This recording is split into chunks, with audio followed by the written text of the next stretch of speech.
No mundo atual, a globalização é uma palavra presente em todos os lugares da sociedade, e são poucos, quase ínfimos, aqueles que não a conhecem ou ao seu significado. Tal fenômeno nos permite possuir celulares de alta tecnologia, consumir séries, livros, filmes e inúmeros outros produtos de entretenimento. Entretanto, nem tudo é um mar de rosas nesse mundo globalizado.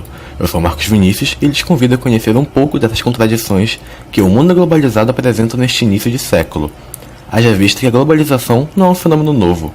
Podemos falar da globalização desde as grandes navegações, comércio ultramarino e etc. Ou seja, as transformações na sociedade e no modo de vida das pessoas teve sua origem há muitos séculos atrás, assim como será falado a seguir. Primeira fase, iniciada pela descoberta de uma rota marítima para as Índias e pelas terras do Novo Mundo, nos séculos XV e XVI. Segunda fase, os principais acontecimentos que marcaram a transição da primeira fase da globalização para a segunda, dão-se nos campos da técnica e da política. A partir do século XVIII, a Inglaterra industrializava-se aceleradamente. Depois dela, a França, a Bélgica, a Alemanha e a Itália. Terceira fase. Essa é a fase da globalização atual, acelerada a partir do colapso da URSS e a queda do Muro de Berlim, de 1989 até o presente.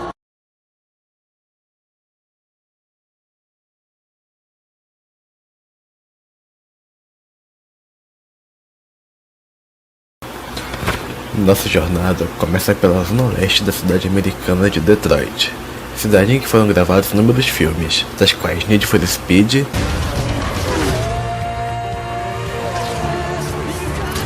Karate Kid 2010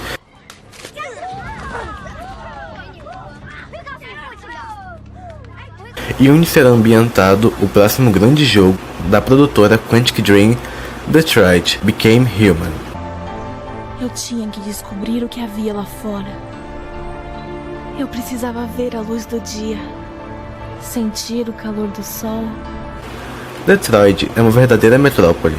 Com pouco mais de 700 mil habitantes, a cidade abriga a sede de multinacionais do ramo automobilístico como General Motors, Ford Motor Company e Chrysler. O índice de desenvolvimento humano da cidade é em média 0,936. Mas, em meio a tudo isso, Detroit também é uma das cidades mais perigosas dos Estados Unidos, abrigando favelas e tendo uma estatística anual de 0,45 assassinatos a cada 1.000 pessoas, 0,82 estupros e 5,26 roubos a cada 1.000 pessoas. Claro que essa situação de extremos não é exclusiva de Detroit. Tal situação se agrava ainda mais em países de terceiro mundo ou emergentes. As consequências dessa desigualdade serão apontadas a seguir. Geralmente, existem diversas consequências da desigualdade socioeconômica.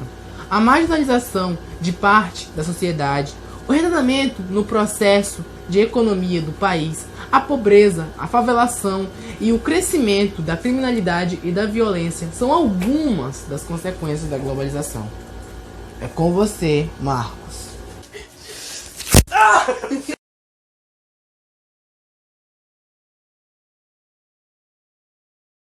A desigualdade social é um problema que afeta atualmente a maioria dos países, mas principalmente os países menos desenvolvidos.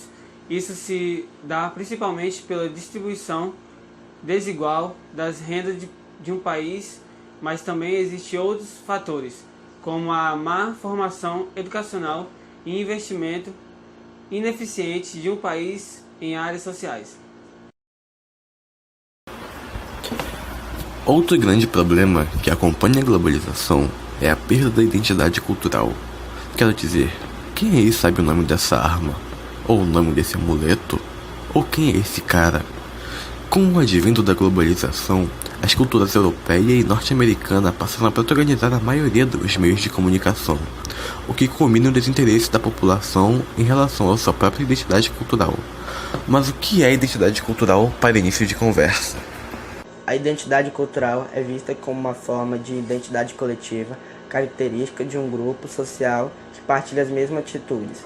Está apoiada num passado com o ideal coletivo projetado e se fixa como uma construção social estabelecida e faz os indivíduos se sentirem mais próximos e semelhantes. É ela responsável pela identificação e diferenciação dos diversos indivíduos de sociedade, sendo estar comparada a diversas escalas.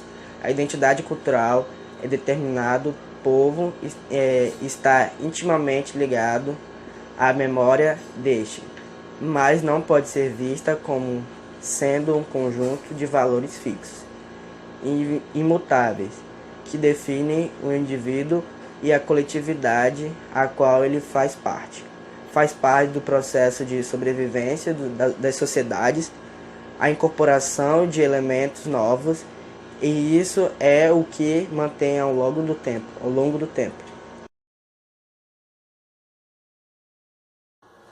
No mundo atual existe a ideia de um mundo globalizado, que é onde o compartilhamento de informações é algo simples e rápido.